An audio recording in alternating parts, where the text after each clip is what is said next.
waxaan ku dhaaranayaa magaca Ilaahay inaan xilkayga u guto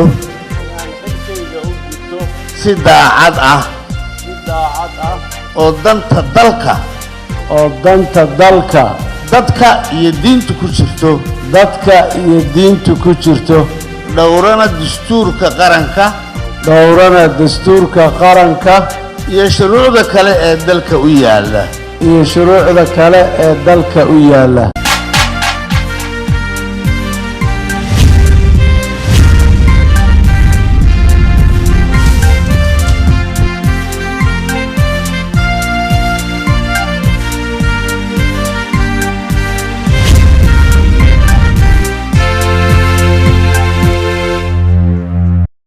السلام عليكم ورحمة الله وبركاته خياري كسر دوادة وركة تلفزيون عالمي جاي سومالي channel ونيجا إيمانية مجال ده هرجيسة وركة وحاود ديار عنيق أحمد محمد جامعة وضبضة وركة وحاود دور كرم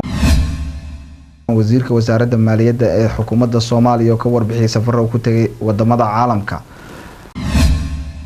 madaxweynaha Soomaaliland mudane Axmed Maxamed Maxamuud Siinaaya ayaa maanta dalka dib ugu soo laabtay kadib markii uu ka qayb galay munaasabadda xuska maalinta qoomiyadaha dalka Itoobiya oo ka dhacday magaalada Jigjiga ee xarunta ismaamulka Soomaalida ee Itoobiya maamulka degmada Xamarweyne oo digniin u diray ganacsatada yaryar ee wadooyinka dhinaceeda ku ganacsata maamulka gobolka Nugaal iyo odayaasha gobolkaas oo cambaareeyay falkii qaraxa ah ee lagu beegsaday xildhibaan Faisal Warsame oo ku geeriyooday magaalada Muqdisho kulan lagu tayeynayay dugsiyada Quraanka ee dhulka ay ka taliyaan ururka Ahlus Sunnah wa Jameeca ee gobolada dhexe ee dalka Soomaaliya ayaa lagu qabtay magaalada Dhuusamareeb kulan ay isku yimaadeen qoomiyadaha ka soo jeeda wadanka Itoobiya ayaa lagu qabtay magaalada Minnesota ee wadanka Mareykanka waxaana ay u dabaaldegayeen xuska maalinta qoomiyadaha wadanka Itoobiya oo lagu qabanayo magaalada Jigjiga xaflad sagootin oo ay ardadii ugu tirada badnayd loogu qabtay wadanka Malaysia kuwaas oo noqday ardadii ugu tirada badnayd ee ka baxa jaamacadaha dalkaasi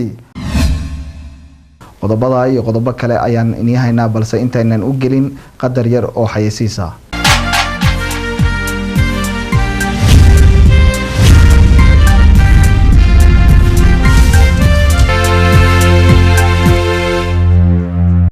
wasiirka wasaaradda maaliyadda ee xukuumadda Soomaaliya oo dhawaan kalsoonida baarlamaanku kala noqday ayaa ka warbixiyay safarro uu ku tagay wadamada caalamka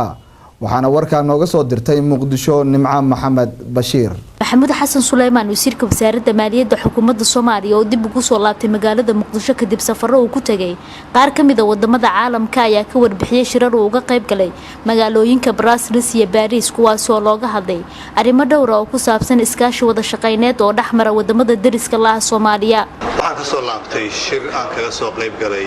magaalada Brussels ee Belgium iyo shir kale oo isaguna ahaa magaalada Paris France shirka hore oo Brussels wuxuu ku saabsanaa waxa isugu yimid EU-da European Union iyo wadamada bariga Afrika iyo koonfurta Afrika iyo jasiiradaha loo yaqaano Indian Ocean kuwa Madagascar iyo Seychelles iyo kulamada wuxuu ku saabsanaa oo tiimkiisu ahaa sida ay isu kaashanayaan marka hore European Unionka iyo wadamadaas kale marka labaadna sidii wadamadaas dhexdooda iyagu isu kaashanayaan iskaashigaas oo ku aadanaa dhinaca nabadgelyada dhinaca horumarinta iyo dhinaca siyaasadda intaba macnaheedu waxa weeye wadamada hadda inagu dariska aynu nahay wax badan baa ka dhaxeeya xoolay buu wada nahay xagga security-ga waa isku xirannahay beeraley buu wada nahay isla markaas abaaraha ka dhaca oo bahalkii muxuu dhowrkii sano waa ogtihiin abaaraha inta dhaca xoolaha iyo dadka labadaba aad wax yeeleeya waxa marka uu ku saabsanaa shirku sida loo tayeyn lahaa iskaashigooda xagga wax soo saarka xagga dhaqaale in la dhaqaaleeyo xoolaha iyo xagga beeraha iyo biyaha iyo inta la iska kaashado Paris waxaan kula soo shiray qolal la yiraahdo diplomacy assistance committee oo ay leeyihiin OECD-du iyaguna waa wadamo aad ugu lug leh Soomaaliya waxay danaynayeen in Soomaaliya sida uga socdaan hadda wixii horumar aanu ka gaarnay xagga nabadgelyada iyo xagga dib u socodka xagga dhaqaalaha especially waxay aad u danaynayeen hab socodka waxa loo yaqaan New Deal-ka. Nimca Maxamed Bashiir, Somali Channel, magaalada Muqdisho. maamulka degmada Xamarweyne ayaa digniin culus u diray ganacsatada yaryar ee hareeraha wadooyinka ku ganacsada waxaana warka Muqdisho nooga soo diray Ibrahim Sheekeye oo Somali Channel uga soo warama halkaasi. iyadoo goor sii horeysay maamulka degmada Xamarweyne uu dhamaanba ka raray ganacsatada waratada hareeraha wadooyinka dib u dejin loogu sameeyay suuqa bacadlaha ayaa haatan waxaa muuqanaysa in si tartiib ay u soo laabanaysa ku ganacsiga hareeraha wadooyinka degmadaasi waxaana taa ka dhigay mas'uulka ugu sareeya degmada Xamarweyne Cabdullaahi Ibraahim Saal Gardoob gudoomiyaha degmada Xamarweyne ayaa waxa uu digniin u jeediyay dadka wax ku iibinaya goobaha sharci darrada ah waxana uu aragtaan waxa mudahar la diyaariyay in dadka suuqyada jidadka ku shaqeysta ay baneeyaan jidadka especially qolada waratada iyo gaari gacanada iyo dadka aan guryaha kireysan ee laamiga deganaa inay tagaan bacadlaha jidadka lama ogola in lagu ganacsado wadooyinka in la soo dago bacadlaha ganacsiga loogu talagalay inuu ka soo baxo inuu meel kale tago inuu hadana laamiga xayiro warcadaad shalay laamiga uga baratay ijaar la'aan aad ku deganeed maantana bacadlaha ijaar la'aan ku degano war hadaad jaadka aad laamiga aan lagu qaadi jirin dhibaato kale hadeer meel lagu geeyay dawladda ku dhistay qorraxaad joogtay hoos lagu siiyay halka joog hadaad joogi weydo ciqaaba ka dhalan doonta waxaan rabaa quruxda sharafta iyo muuqaalka magaalada in aad loo ilaaliyo dhinaca kale ganacsatada qaar ee hareeraha wadooyinka wax ku iibinaya ayaa la dhex qaaday mikrofoonka TV-ga Somali Channel waxaana weydiiyay sababta ka dambeysay in dibadda ay ugu soo baxaan suuqa bacadlaha dabeetana ay hareerihiisa wax ku iibiyaan anaga daanan shacabka Soomaaliyeed gaar ahaan ganacsatada Xamarweyne ku ganacsato runta bacadlaha waa galnay labo bilood iyo masaada ku jirnay saas ay taana anaga waxa nolol ama ganacsi ama aan ku haysan ma jirto man lu weydiina intaas iska fadhisaa meeqa waan lu dhahay saas awgeed banaanka u soo baxan wuxuu kala duwan tahay horta banaanka marka joogta adiga beec waa lu weydiina waxa lu leeyahay meeqa waa gudaha marka ku jirto macnaha sida bacadliya loo furay marka hore macnaha waa la shaqeey jiray sida oo dadka hore la yaqaan dadka hadda ma yaqaanaan kuweena u dhaxay maxaa yeelay nin banaan joogo iyo nin gudaha ku jiro isku mid maahan mideeda kale tan ay sheegay haaleed ay sheego dadka xaqooda la wada simi lahay ma wada sin hadda kulli aniga hadda wax banaanka dhakeen waa baahan qabno ma ahan mid aan aniga kooni ahaan aan kaleetay dulma aan ku wada ma ahan amba marjimis aan ku wada oo qof aan kaliya oo sheego taliyaasha oo milishiibida aan ku dhibayna ma ahan waa mid aniga danteena iyo danteena ku jirto ninka taba dantiisa asiga yaqaano aniga bacadleena danteena kuma jirto Ibrahim Sheekh Hussein Sheekh Ahmed Sheekeye Somali Channel Muqdisho madaxweynaha Soomaaliland mudane Axmed Maxamed Siinaaya ayaa maanta dalka dib ugu soo laabtay kadib markii uu ka qayb galay munaasabadda xuska maalinta qoomiyadaha dalka Itoobiya oo ka dhacday magaalada Jigjiga ee xarunta ismaamulka Soomaalida ee Itoobiya warka amuurta ku saabsan waxa inoo diyaariyay wariye Khalid Ibrahim Abdi madaxweynaha Soomaaliland Axmed Maxamed Siinaaya ayaa muddo hal maalin kadib oo ku maqnaa dalka Itoobiya gaar ahaan magaalada Jigjiga ee xarunta ismaamulka Soomaalida Itoobiya oo ka qayb galay xuskiisii didaad ee qoomiyadaha dalka Itoobiya ayaa galabta ku soo laabtay magaalada Hargeysa madaxweyne Siinaaya oo heliyaan xubno ka tirsan xukuumaddiisa iyo baarlamaanka Soomaaliland ayaa waxa dowladda magaalada Hargeysa ku soo dhaweeyay dad ay kamid yihiin ardayda dugsiyada iyo siyaasiyiin ka tirsan xisbiga talada haya ee kulmiye Khalid Ibrahim Abdi Somali Channel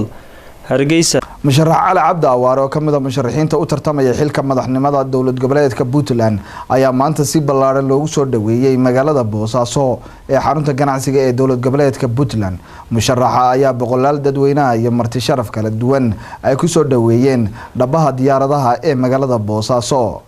waxaana warkaan nooga soo diray Boosaaso Maxamed Deeq Cabdallah oo Somali Channel uga soo warama Boosaaso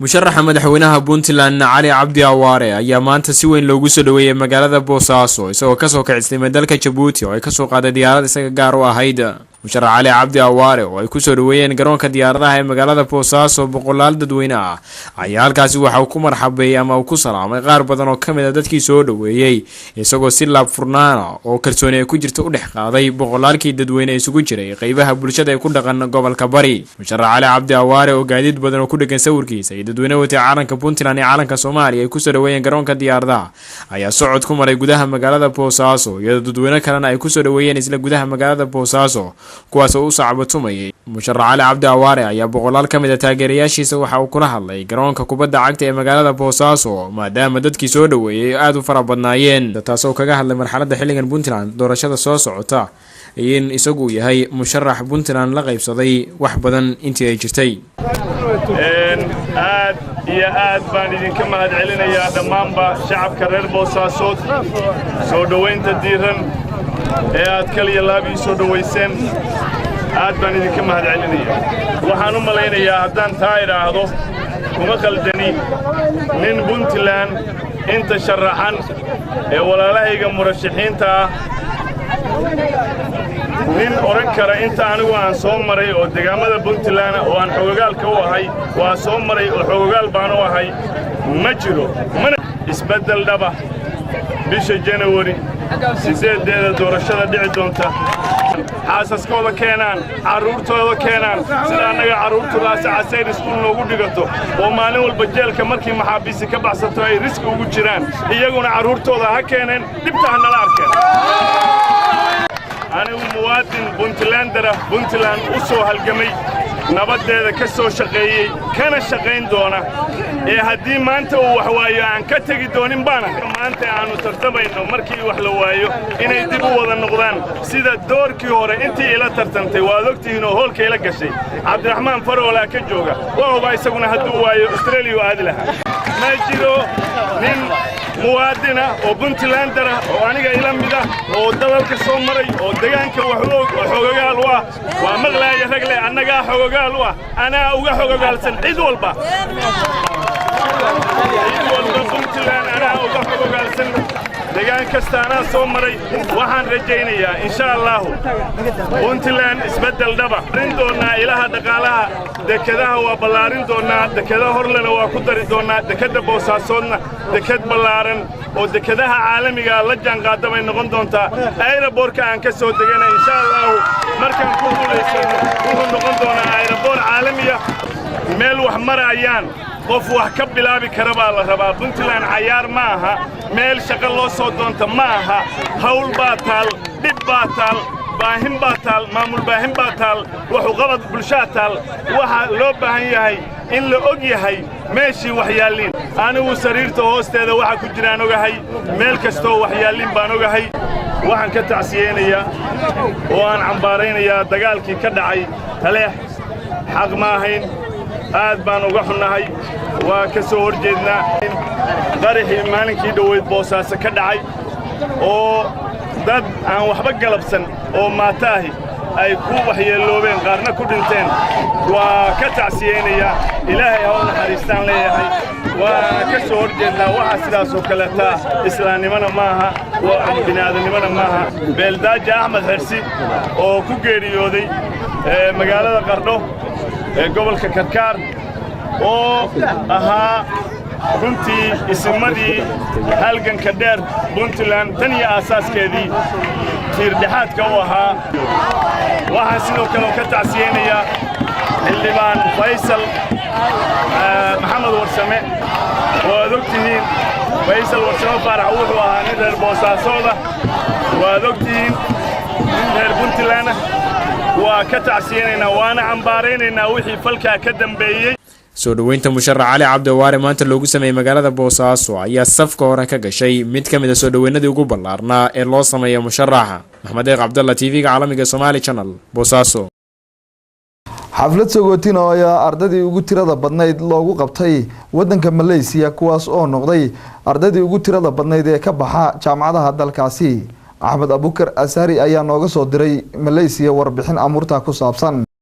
xaflad ballaaran oo si aad loo soo agaasimay isla markaasina lagu sii sagootinaya ardadii ugu badneed oo Soomaaliya oo ka qalin jebisay jaamacadda University of Tara Malaysia UUM oo ku taala gobolka Kadax ee waqooyiga caasimadda wadanka Malaysia ee Kuala Lumpur ayaa waxa lagu qabtay hotel kamid ah hoteelada ugu caansan ee ku yaala gobolka Kuala Barlis oo dhanka waqooyi ka xigta caasimadda wadanka Malaysia ee Kuala Lumpur. Ardadan ayaa waxay ka qalin jebiyeen heerka koowaad ee jaamacadda waxaana wajahooda laga dareemay sida ugu faraxsan qalin jebiyaan iyadoona qaar ka mid ah ardadaas oo aan la sheekaystay ay sheegeen inay sii wadi doonaan waxbarashadooda halka kuwa kalena ay ballan qaadeen inay ka qayb qaadan doonaan isbedelada ka jira dalka.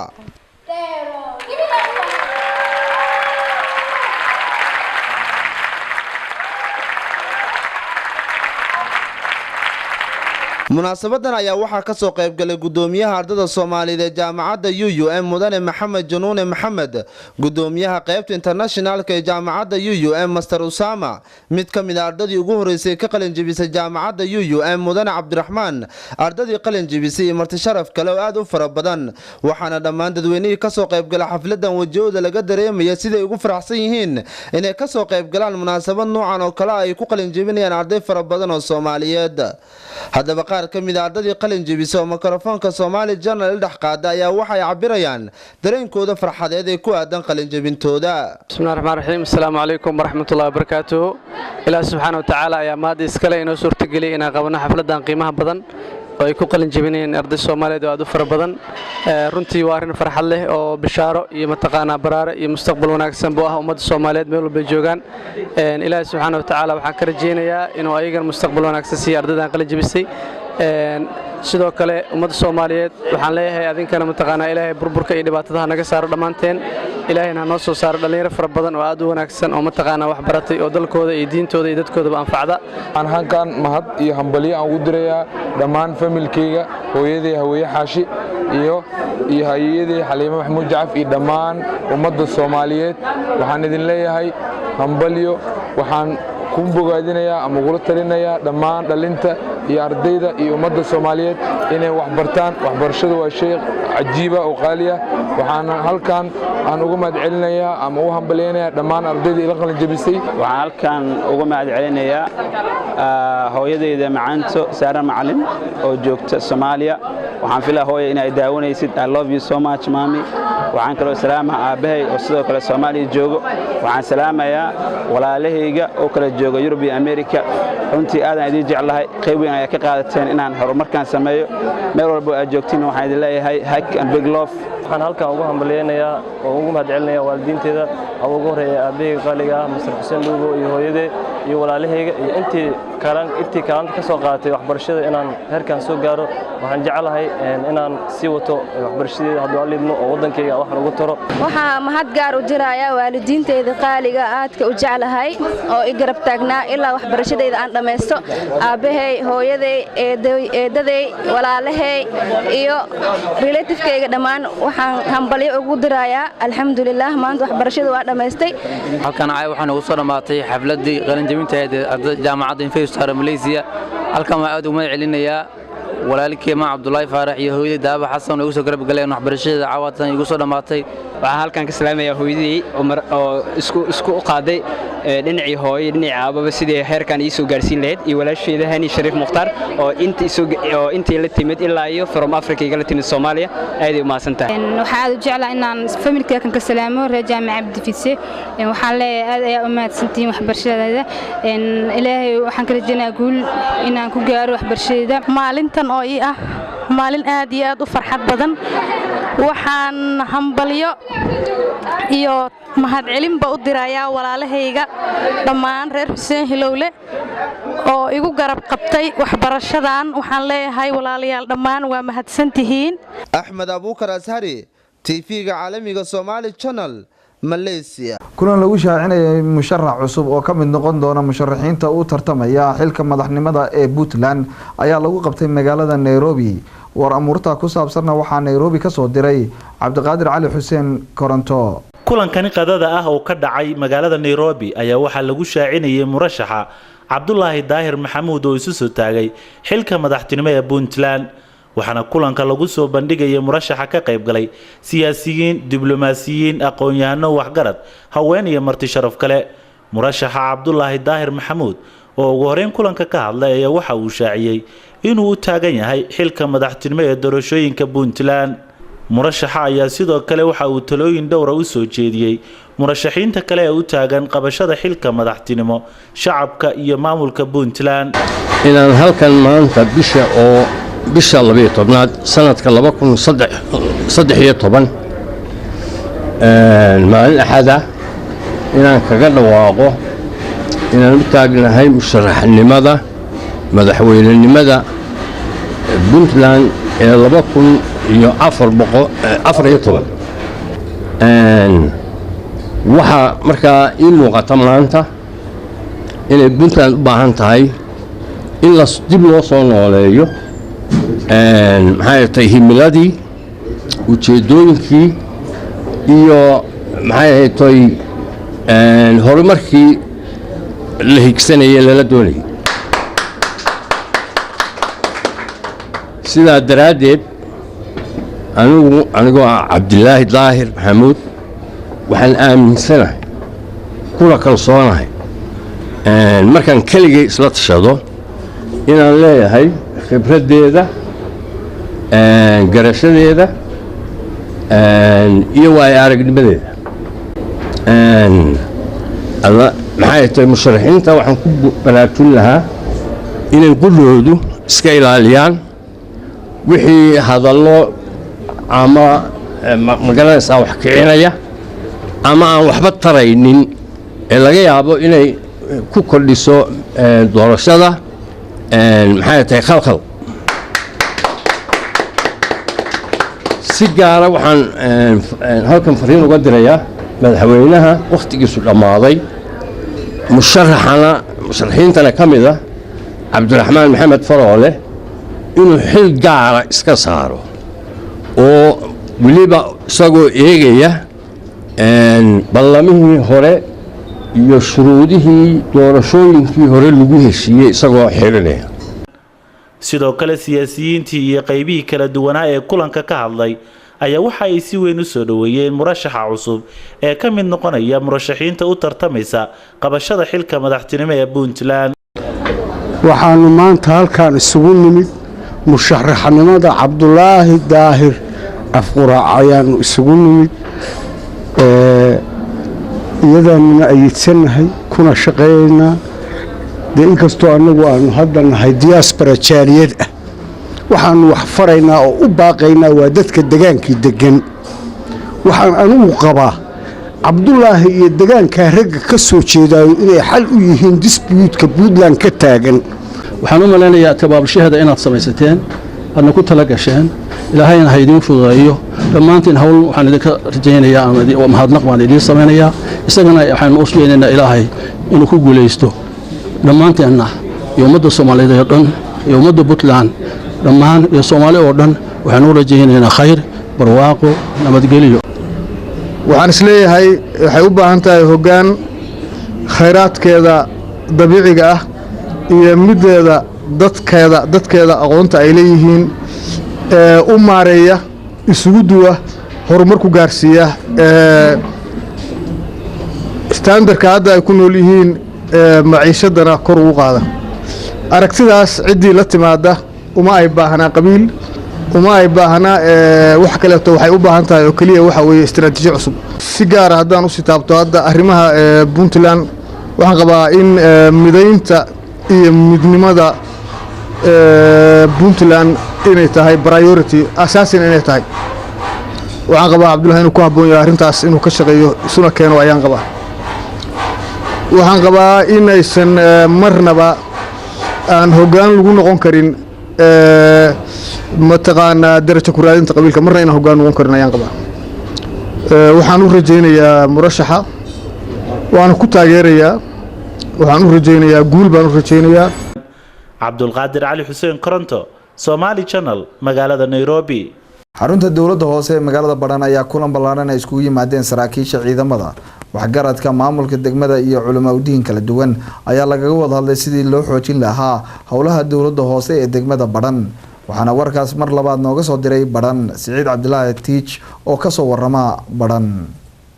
dowladda hoose ee degmada Baran ayaa waxaa ururnimadii saaka ka dhacday munaasabad ay ka soo qayb galeen maamulka heer gobol heer degmo taliyaha qaybta taliyaasha saldhigyada degmada Baran iyo Laasqoray cuqaal nabadoon iyo waxgaradka degmada kaasoo lagaga wada hadlayay nabadgelyada iyo horumarka gobolka. munaasabadan ayaa waxaa ugu horeyntii ka hadlay maayirka degmada Baran Cabdalle Maxamed Cabdi. intaa kadib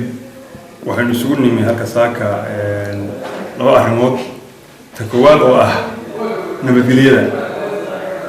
inaan iska wareysano sidii awal bacaadaynu ahaan jirtay oo hadda shirka fadhi way yeelan jiray. tan labaadna waxay tahay annaga oo rabna saaka fursadda inaan kaga faa'iidaysano taliyaha qaybta oo jagada aanu siinay ka dowlad hoose ahaan aan ku wareejino madaxa gobolka ee fadhida. intaa kadib shirku way noo furan yahay. sidoo kale waxaa isna ka hadlay taliyaha qaybta taliya Caydiid. tan muhiimka waxay tahay inaan ku wada hadalno xagga nabadgelyada waad ogtiin xaaladaha jira iyo meesha aynu deganahay. runtii anigoo aan lahayn dhaliil idinka soo jeedinayn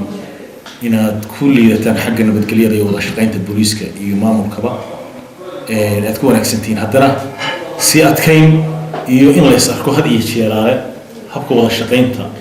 maayir ku-xigeenka degmada Mr. Cawshi ayaa isna baaq u diray xukuumadda Somaliland. xukuumadda waxaan ugu baaqaynaa macnaheedu aan cusub ugu beernaa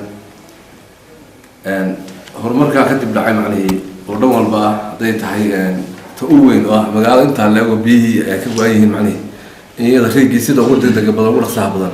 naloo soo gaarsiiyo. dhinaca cuqaasha iyo nabadoonnada ayaa waxay dhankooda ku baaqeen nabadgelyada iyo horumarka. hadda inay noo hirgasho dowladuna hadda noo soo jeesato baahi fara badan oo mataqaanaa aan wali mataqaanaa la soo koobi karin ay jiraan insha allahu tacaala aan u sheegan doono iyo noo fuli doonto waxqabad dalkan gobolkan Somaliland waxbaa ka jiray oo aan taari waatan laakiin waxaan ka codsanaynaa inay dowladdu waxqabadka noo kordhiso. adduunyada qabiga laga abuuro kama dhammaato howlaha u waaweyn oo aanu haddaad dowladda tihiin waqti kastaba aanu idinkala hadalno biyaha u badan. magaalada Barameed waa magaalo weyn oo ballaaran oo dal badan xukunta biyo malaha. munaasabadan ayaa waxaa si rasmi ah u soo xiray barasaab ku-xigeenka gobolka Maxamed Faarax Cumar. tunaantii nabadgelyadu iyadu inaguma noole inagaa ku nool waana aad bayna muhiim u tahay inaynu wada shaqeyno oo ka wada shaqeyno arrimaha nabadgelyada. Siciid Cabdilaahi telefishinka caalamiga ee Somali Channel magaalada Baran. maamulka iyo odayaasha gobolka Nugaal ayaa cambireeyay dilkii lagula kacay Allah u naxariistay xildhibaan Faysal Warsame oo qarax lagula beegsaday magaalada Muqdisho. Maxamed Siciid Yuusuf ayaa warkaan nooga soo diray Garowe. kulankan lagu tacsiinaya Allah u naxariistay xildhibaan maxamed warsame maxamed faysal oo lixdii bishan qarax gaarigiisa loogu xiray ku geeriyooday xilli uu ka soo baxay madaxtooyada Soomaaliya waxaa ka qayb galay odayaal haween waxgarad iyo maamulka gobolka Nugaal waxaana goobta hadalada tacsi iyo eedeymo dilka xildhibaanka la xiriira ka jeediyay mas'uuliyiinta goobta ka hadlay oo ay ka mid ahaayeen gudoomiyaha gobolka Nugaal Cabdi Xirse Cali Cabdullaahi Cali Ciid iyo Maxamed Cali Faarax oo ka mid ah aqoon-yahanadii kulankan ka qayb galay. waxaanu rabnaa inaan ugu taxsiino kuna cambaarayno xildhibaan maxamed warsame maxamed faysal oo lagu dilay magaalada Muqdisho maalintii Jimcaha ahayd isagoo looga yeeray sida la sheegayo meeshuu ku sugnaa madaxtooyadana looga yeeray ka bacdi markuu madaxtooyada ka soo baxayna ninkaas la qarxiyay halka lagu dilay. ninkaas oo ka hadli jiray dastuurka Soomaaliya ee federaalka ah ninkaas oo ka hadli jiray muwaadinimada Soomaaliyeed ninkaas oo ka hadli jiray in sharciga iyo dastuurka la ilaaliyo ninkaas oo ka hadli jiray arrimaha federaalka ah maxaan ku sheegaa sharciga federaalka ku qoran ninkaas waxaan leenahay waa u tacsiinaynaa anagoo ku hadlayna magacayga iyo magaca gobolka iyo magaca Puntland dadweynaha reer Puntland ee gobolka Nugaal waxaan leenahay ilaahay naxariistii janna ilaahay naxariistaas asiyo jannadina la geeyo ninkaas oo jahay shiida maadaama ummadda Soomaaliyeed uu shaqeynayay dadka Soomaaliyeed meeshii laga xukumayay waxay noqotay bahala galeen waa looga yeeray sida warka aanu ku hayno telefoon baa loo diray madaxtooyada laga wacay baa aad iyo aad baan uga xunahay sidaas inay dhacdo jucun xildhibaan maxamed warsame maxamed faysal wuxuu ahaa xildhibaan ka mid xildhibaanada muxuu ahaa dowladda federaalka ee Soomaaliya wuxuu ahaa xildhibaan gudoomiyaha guddiga arrimaha bulshada anaga dhimashadiisii si aad ay noo taabanaysaa saddexdii bilood ugu dambeeyay wuxuu nagala shaqeynayay arrimihii caqabadaha ahaa ee dhex yaalay dowladda federaalka ee shahaadooyinkii iyo barnaamijkii ee dowladda federaalka ka joojisay Puntland xildhibaanku wuxuu ahaa nin muwaadin oo garanaya dalkiisa iyo dadkiisa xildhibaanku wuxuu ahaa nin jecel horumarka dalka iyo dadka runtiina waxaa loo geystay waxay ahayd dil fool xun oo dhibaataysan oo lagu carqaladaynayo horumarka dalka iyo dadka lagu keenay xildhibaanku wuxuu u dhintay fikirkiisa iyo caqligiisa saasaa maalin walba ninka hadla loo dilahayaa fariin loo dirayay inta kale joogto meesha hadday damiir leeyihiin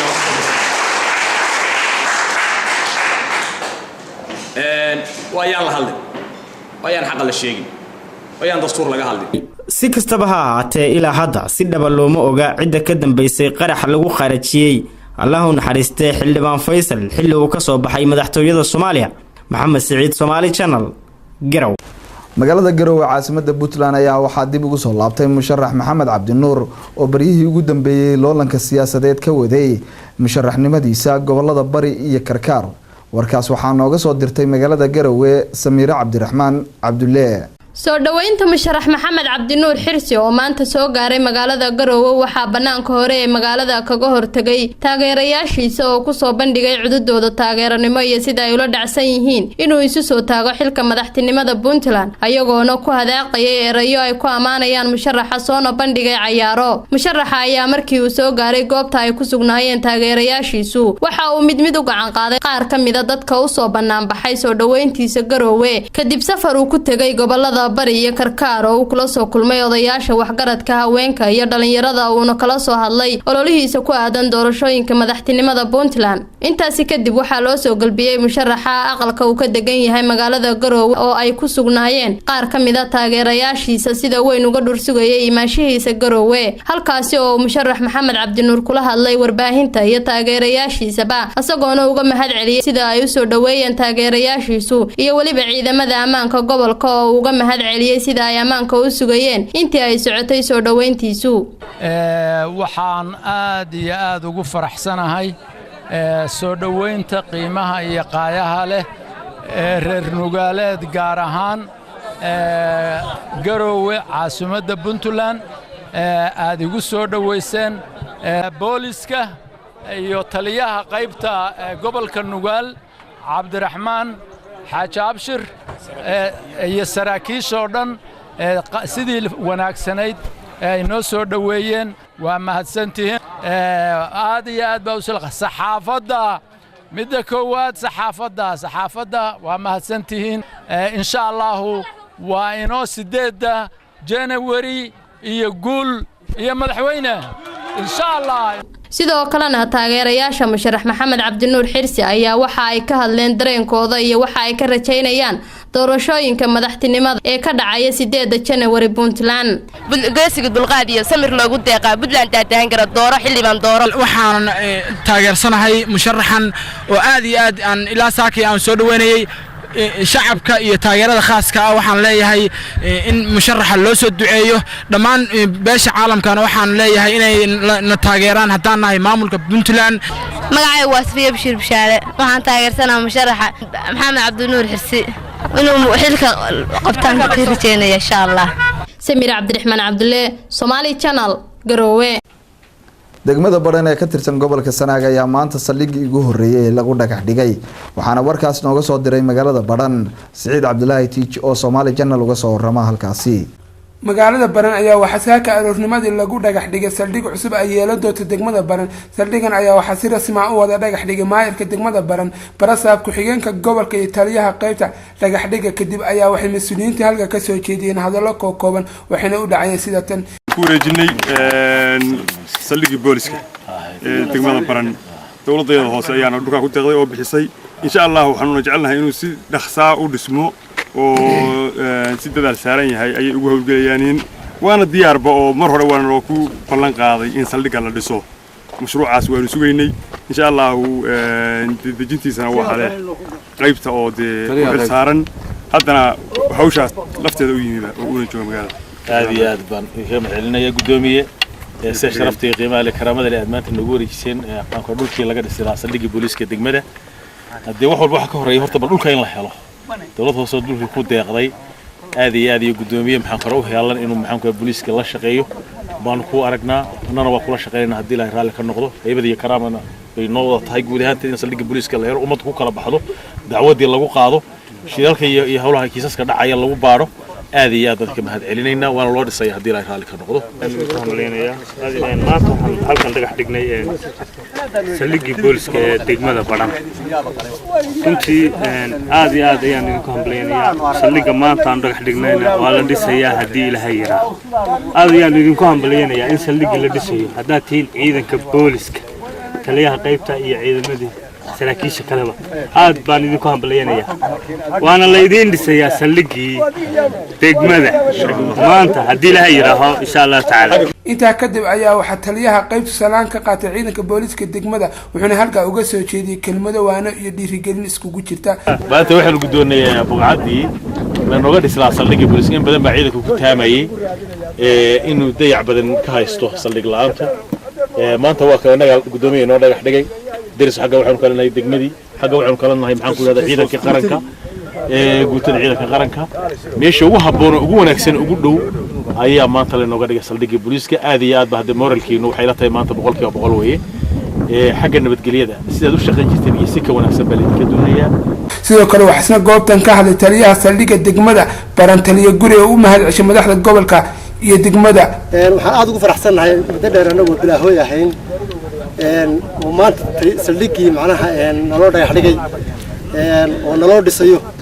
آد بانو سودويننا آد بانو لقوم حنقينا عبد الله تي تلفزيون عالمي سومالي channel magaalada Badhan beeralayda degmada Xalin ayaa ka hadlay khasaaraha ka gaaray dagaalkii 28 bishii ay soo dhaafnay ka dhacay degmada Taleex waxayna sheegeen hoos dhac dhinaca dhaqaalaha inuu ku keenay dagaalkaasi Cabdikariin Olol ayaa warka nooga soo diray Laascaanood marka beeraha ayaa haatan waxaa naafaynaya deegaankaas siday noo xaqiijiyeen beeralayda oo iyagu u badan haween iyo rag iskood isu taagay inay dalagga beeraha kala duwan ay ku beertaan deegaanka Xalin si ay uga qayb qaataan horumarka deegaanka ayaana ku dhashay beeraha kuna keenay in ay khasaaro weyn la kulmaan beeralayda Xalin oo ka mid ah degmada Taleex iyadoo tacabka beeraha khasaarahaasi ay sheegeen inuu noqday mid dhaqaalihii degmada guud ahaan si weyn u saameeyay iyadoo magaalooyinka waaweyn Garowe iyo Boosaaso iyo Laascaanood dhaqaale fara badan uu ka soo gali jiray dadka beeralayda iyo dadku iyagu ka shaqeysta beeraha tiraha weyn oo aanu kula kulanay beerahaasi ayaa waxay ka hadleen dhibaatooyinka ay la kulmaan mid ka mid ah beeralayda Xalin ayaa waxay sheegtay inay beeratay 2 hektar oo dhul ah ayna kula kulantay khasaare aad u lixaad badan kaasoo ay sheegtay inaysan tahli karin dib dambe tacab beeraha u sameeyso hadana oo hektarka hadeer saaka waa tagay waxaan ku arkay hadana isagoo saa u dhaxmeeqay geedka madaxu ka dhacaya ilaa caleenta ilaa madax nooliba waa baqtay geedka waa gubanay maalin ku gubanay geedka hal maalin ku gubanaya biris lagu arkmayo cagaar waa gartay marka qaabkee uu geedku ekaanay qaab waa madabaanay waa geed madow oo duume abu noqonaya waa madow waxaaba waan wax nafaqa iyo wax nolol midna ku jirin waa gartay dabadna waa ka guubo marka halka hektar buu wada saameeyay miyaa waa wada saameeyay ma waa isaga baxay hektar batri 2 hektar buu isaga baxay wadaniya maalin baa ku shufkar waa bisaabay rahiim meeshan waxa la yiraahdaa Xalin anigana waxa magacayga la yiraahdaa Xuseen Cabdi Maxamuud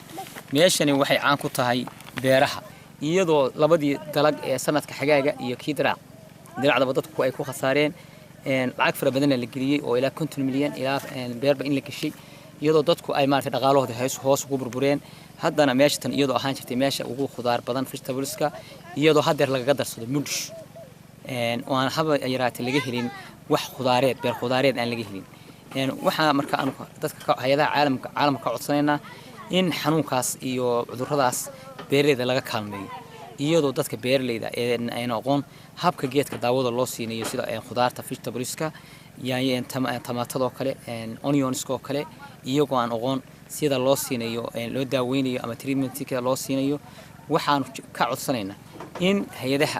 dadka beerada la tababaro oo bal la siiyo sida geedka scale ahaan sida loo siinayo daawada waxa way dhibaatada waxa u badan dixiriga oo la afgaran waay meel kasta la mariyo daawadiina la garan waay waa gartay deesaasa baanaga khasaaro noogu dhac midaan laga kaban karin uu yahay wax naga caawiyeen aanan garanay marka dhibaatadaas sidee bay u saamaysaa beerta dhibaatada la garanay goortaan u beernay oo ku baabaanay oo diga gelinay oo la shaqeeyay oo shaqaale la geliyay oo wax kasta lagu sameeyay beertii maalintii aan faa'il laga rabo la rabay in lagu baahi baxo dhibaatadaasuna soo saamaysa khasaaro weyn baan ma garanaysaa dixirigaas khasaarooyin waaweyn buu noo geystay beero waaweyn oo ma garanaysaa aad u waaweyn oo la beeray oo dhowr qof isku darsatay oo wax laga sugayay baa ku gubteen halkaas faa'iido aan laga helin marka khasaarahaas xagga dhaqaalaha saameyn bid ku yahay xagga dhaqaalaha iyagana daawooyin baan u baahanahay daawooyinkooda mana kala naqaano mana haday doonaan dad baan daawodiba karinba oo markii horeba iska maaragtay shidaalka iskaga yaraayeen dakhliga ka hormaydin daawasha dakhliga xagga dhaqaalaha markay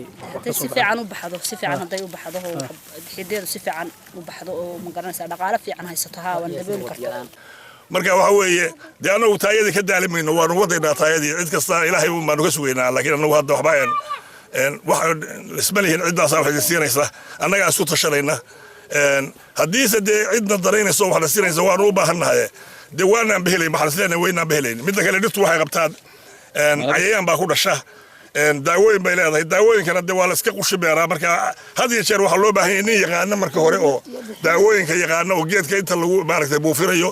inta khudaarta lagu buufinayo bal marka hore noo kala sheegaa waa naqaanaa qaabka loo buufinayo markaasi cabdikariin nolol Somali Channel magaalada Lascano kulan lagu tayeynayay dugsiyada quraanka ee dhulka ay ka taliyaan ururka Ahlus Sunnah wa Jameeca ee gobolada dhexe ee dalka Soomaaliya ayaa lagu qabtay magaalada Dhuusamareeb waxaana kulankaas uu ahaa mid muhiimadiisa la siinayay sidii dugsiyada quraanka ee gobolada ay ka taliyaan ururka Ahlus Sunnah wa Jameeca kor loogu qaadi lahaa عبد الجمال معلن أحمد أيها كسر دري وركاسي دوسمرب maamulka culimo diinta ahlu sunna wal jamaa gobolada dhexe ee dalka Soomaaliya ayaa kulan ballaaran kula yeeshay gudaha magaalada Dhuusamareeb ee xarunta gobolka Galgaduud markii ugu horeysay macallimiinta wax ka dhigta dugsi quraanada ku yaala deegaanada uu ka taliyo maamulka ahlu sunna wal jamaa gobolada dhexe ee dalka kulanka ayaa laga wada tashanayay habka ugu wanaagsan ee loo tayay karo goobaha waxbarashada gaar ahaan dugsi quraanada kulanka ayaa ugu horeyn waxaa ka hadlay gudoomiyaha golaha fulinta maamulka ahlu sunna wal jamaa Sheekh Cabdirasaaq Cali Mir al-Ash'ari waxaanu faahfaahiyay shirkan faa'iido ku jirta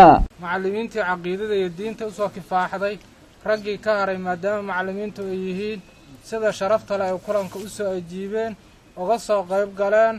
u soo hureen waqtigoodii waa uga mahad celinaynaa haddii ilaahay yidhaahdo mar labaad iyo mar saddexaad maamulka ahlu sunna wal jamaa inta ka joogta iyo inta maqan iyo inta ka shahiiday heer degmo ilaa heer goboleed intaba waa loo mahad celinayaa haddii ilaahay yidhaahdo waxaan ku baaqaynaa kuna celcelinaynaa waxaa hortanada yaalla mustaqbal u baahan badbaado waxaan ku baaqaynaa si celcelis ah macallimiinta asaatidada ah oo barakaysan oo soo xaadirtayna ugu baaqaynaa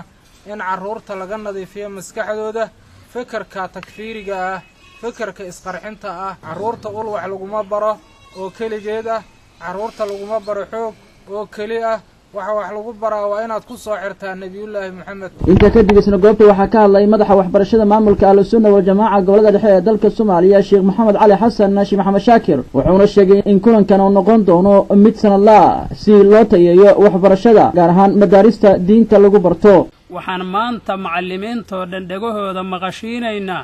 kulankani inuu noqon doono kulan sanawi ah oo sanadkiiba mar la qabto oo ay isugu yimaadaan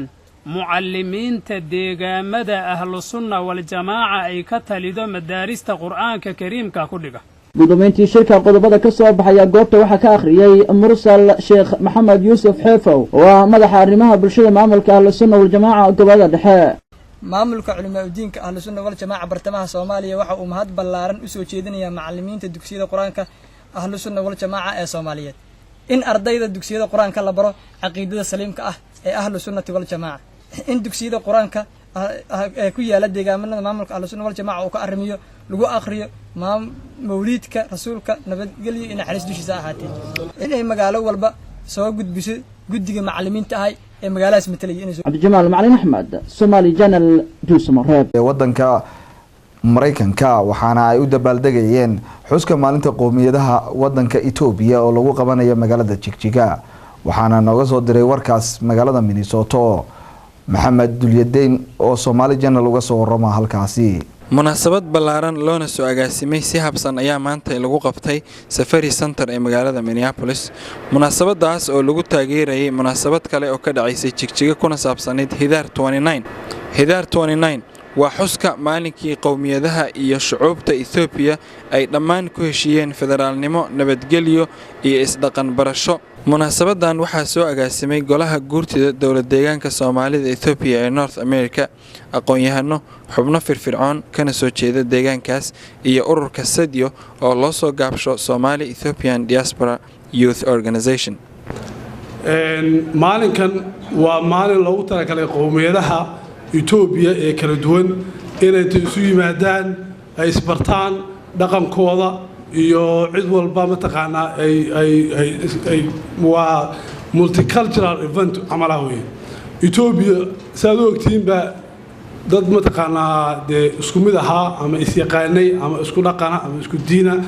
ama isku mataqaana language ma aha. marka runtiina waxa jiri jirtay Ethiopia dabaqad waxa weeye xafladan aan caawa meeshan isugu nimid Hidaar Xuseen Sayid baa inoo sheegay horta macnaheedii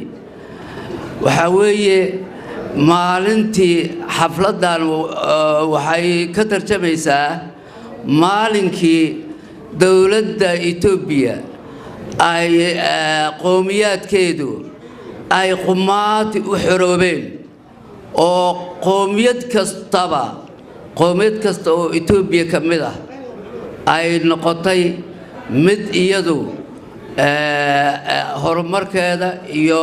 aqoonteeda iyo afkeeda iyo wax alla waxay rabto iyadu gooni isu xukunta oo xaqeeda gooni u qaadata. It's my pleasure and honor to be here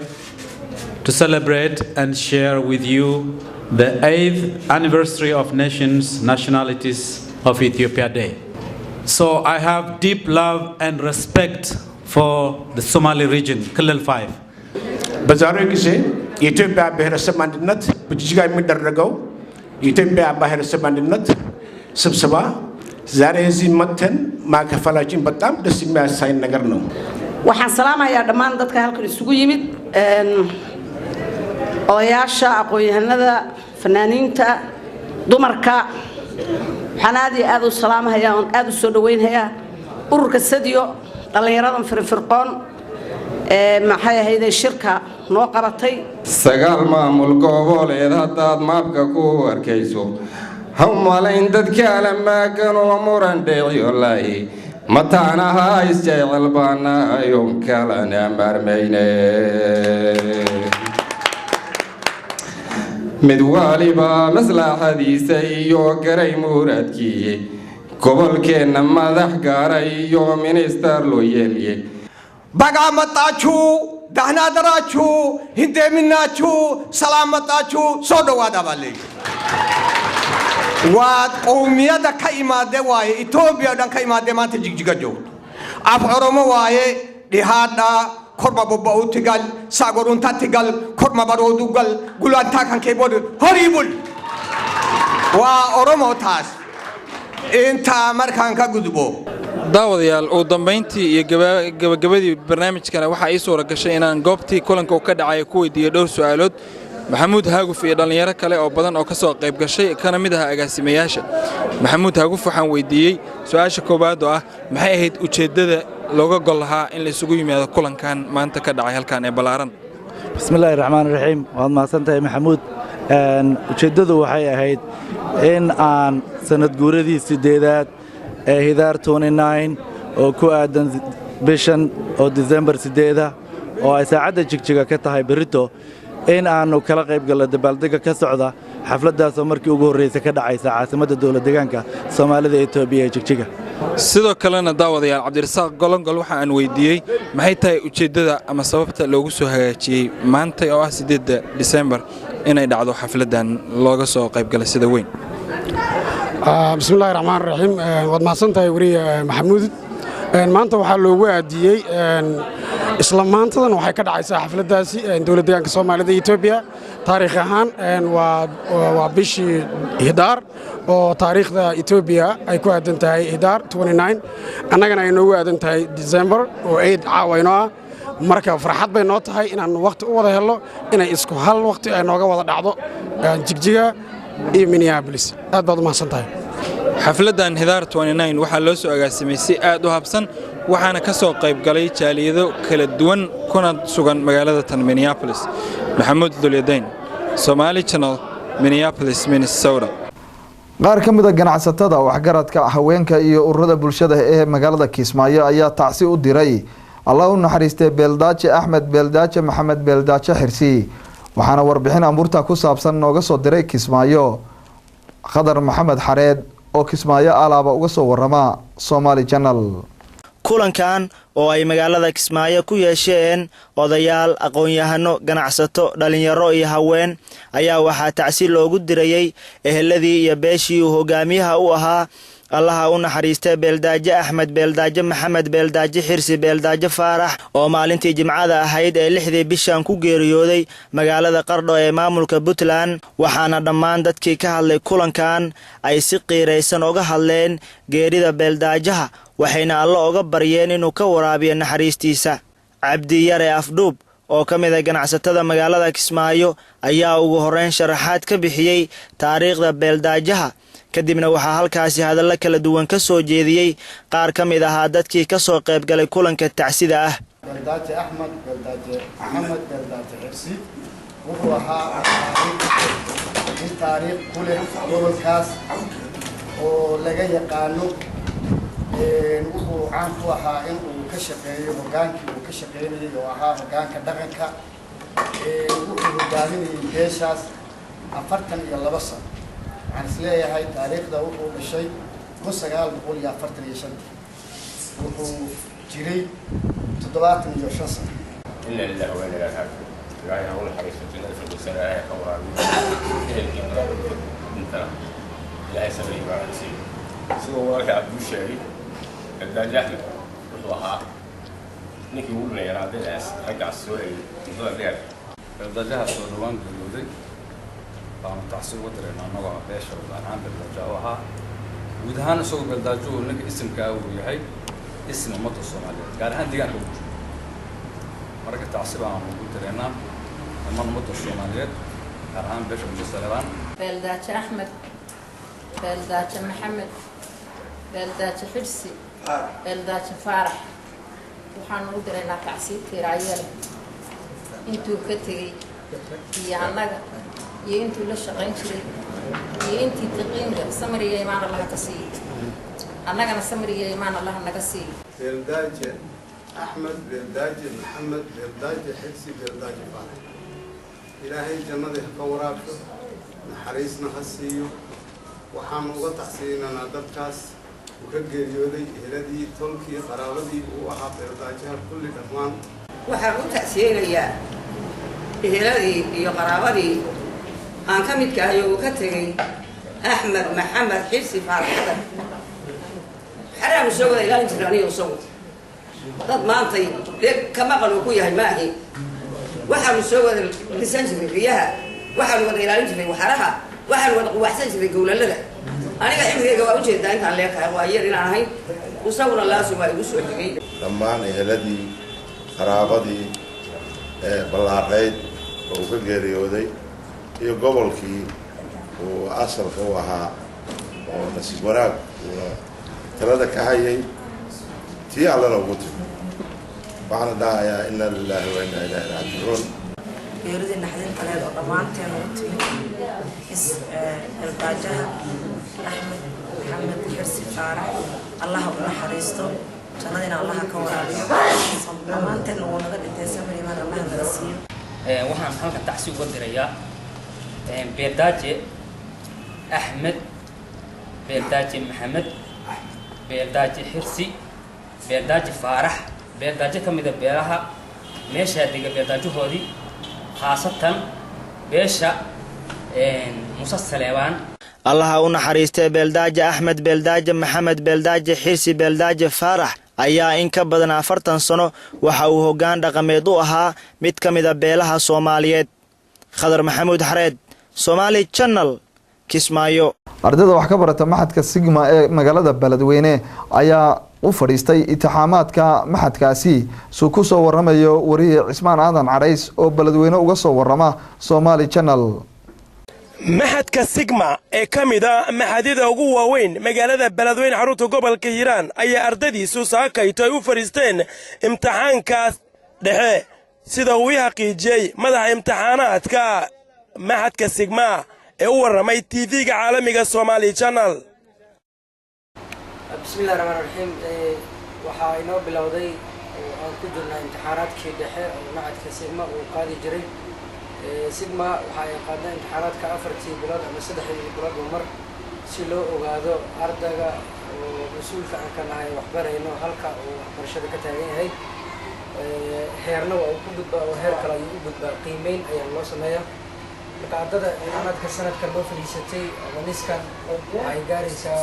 1000 arday tiro ka badan waaye.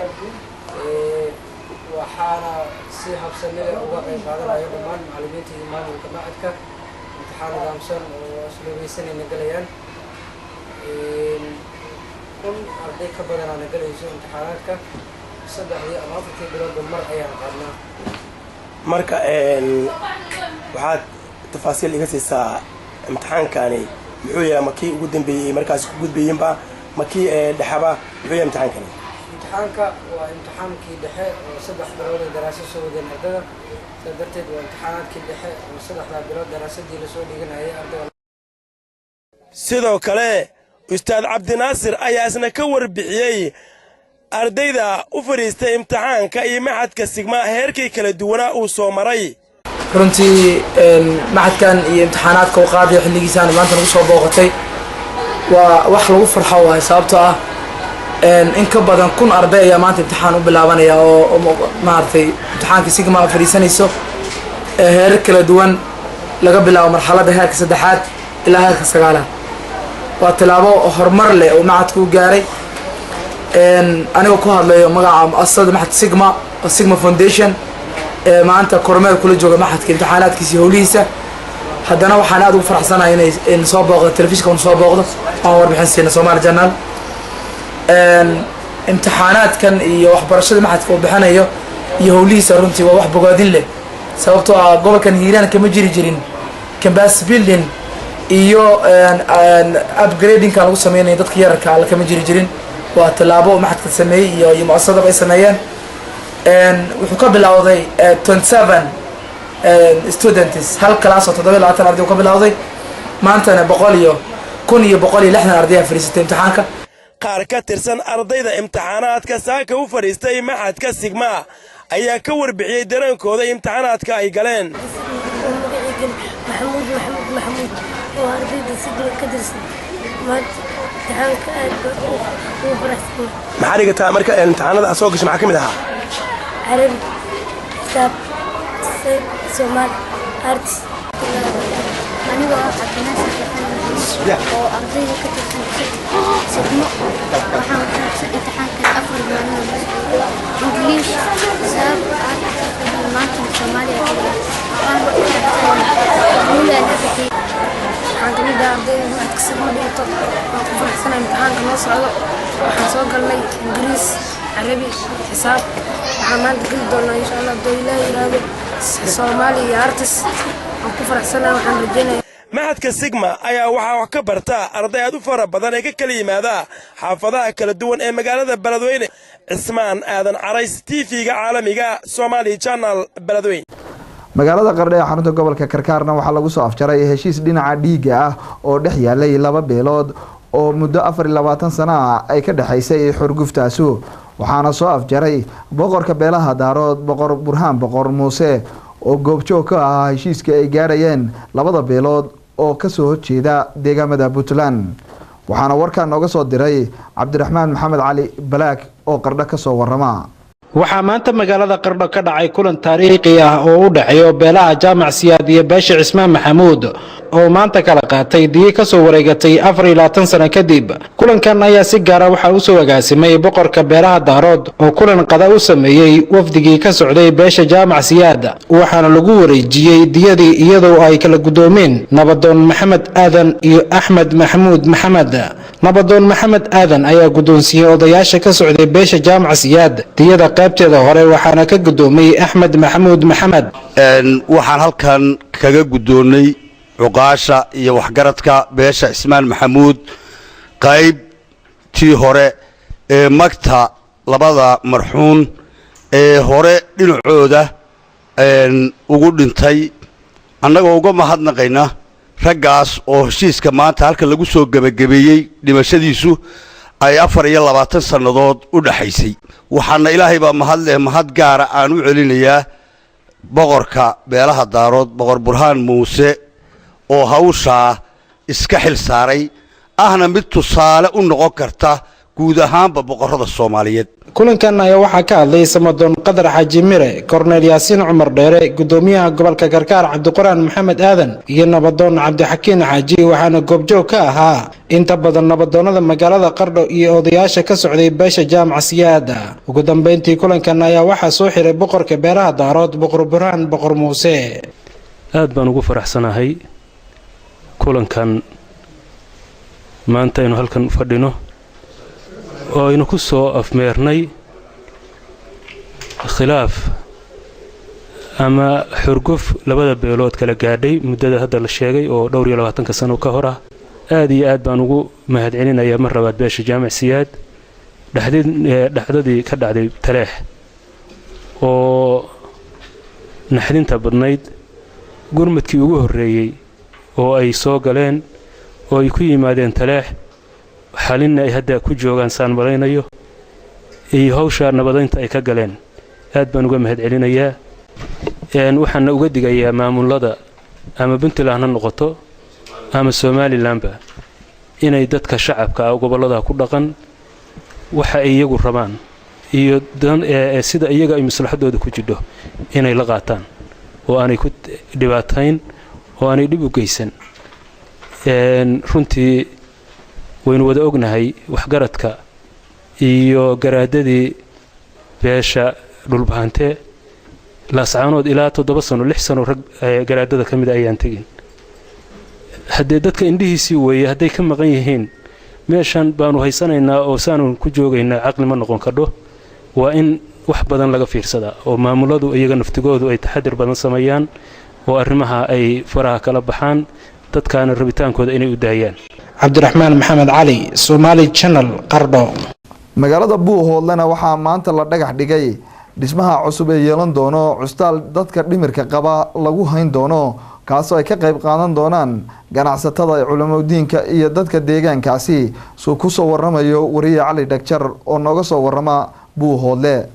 magaalada Buuhoodlana markii ugu horeysay waxaa laga hirgeliyay dhismaha cisbitaal weyn oo la doonayo in lagu xanaaneeyo dadka qaba xanuunka dhimirka ee ku nool deegaanka Buuhoodle. dhismaha cisbitaalkani waxaa aasaasay guddi loo xil saaray cisbitaalka dhismihiisa oo ka mid yahay Sheekh Cabdirashiid Xaasan Mas'uul Culujoog iyo waliba Macaaw Axmed Cali oo labadooda ka mid ah cilmi-diinka gobolka Nacayn. waxaana goobta laga dhisay cisbitaalkani booqday qaar ka mid ah qurbo-joogta gobolka Nacayn, waxayna faahfaahin ka siiyeen mas'uuliyiintaasi dhismaha halka imika uu marayo. nala gaadhaba dhismihii meeshii lagu xarayn lahaa, meeshii dadkaas lagu xarayn lahaa baan hadda gacanta ku haynaa. dad badan oo uu ka mid yahay Professor Dhegaweyne, Ismaaciil Diiriye Gamaadiid oo jaaliyadaha dibadda nagala jooga, iyo dadka kale oo walaalaha ah oo iyaguna halkan naga daawan doona. waxaan ku wargelinaynaa in cisbitaalkani uu maanta halka aad aragtaan uu marayo. wixii loo hayayna ay waxa yihiin, waxa kale oo u dhimanna dhammaan ay yihiin wax loo baahan yahay. waxaan codsanaynaa cid kasta oo muxsiniin oo muslim oo danaynaysa dadka walwaalan inay soo caawiyaan, ilaahay dartii ula niyoodaan, khaasatan dadka u dhashay deegaanka gobolka Cayn. waxaan ka codsanaynaa inay walaalahooda dhimir kala ilaahay subxaanahu wa tacaala uma waayin, waa laynagu eegaya dadka xis kale ee miyir kala, inaga laynagu eegaya. ilaa qof kasta miyirkiisa waa u soo celin karaa, laakiin inaga laynagu eegaya. marka inaan caawino in ilaahay subxaanahu wa tacaala inaga iyo ehelkeenana uusan dhibirtirin inoo siyaadiyo nimcada uu ina siiyey. aad iyo aad bal labaad u dhiirigelinayaa aan u hambaliyeynayaa odayaasha iyo culimada gacanta ku haya sida ii sheegeen guddi 8 ayaa jira soo saama guddi ayaa gacanta ku haysa waana aragtaan maanta indhihiina ku aragtaan sida ay wixii soo gaareen u fuliyeen ama u qabteen indhihiina ku aragtaan qaadaynaa inaanu ka hawlgallo oo aan jaaliyadu soo kordhiyaan wax qabadka in la dhameystiro muddo kooban ilaahayna wuu garab gelayaa idina adadaas halka ka sii wadaan sidoo kalena jaaliyada ka soo jeeda gobolka Cayn ee degan wadanka Denmark ayaa waxay deeq lacag soo gaarsiiyeen mashruucani lagu xanaanayo dadka qaba xanuunka dhimirka waxaana lacagtaasi gudoomiyay Sheekh Cabdirashiid Xaasimat al-Culjoog bismillaahir rahmaanir rahiim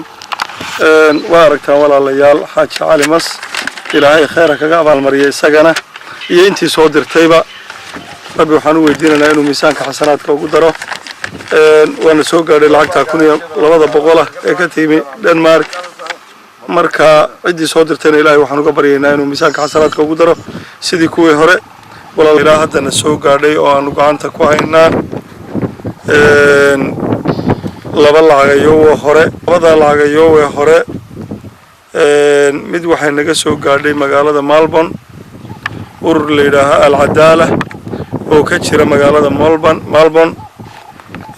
waxaana soo gaarsiisay gabadha la yiraahdo Asli Mahad baana soo gaarsiisay lacagtaasi waa $2,000 waxaa kale oo jirta lacag $2,520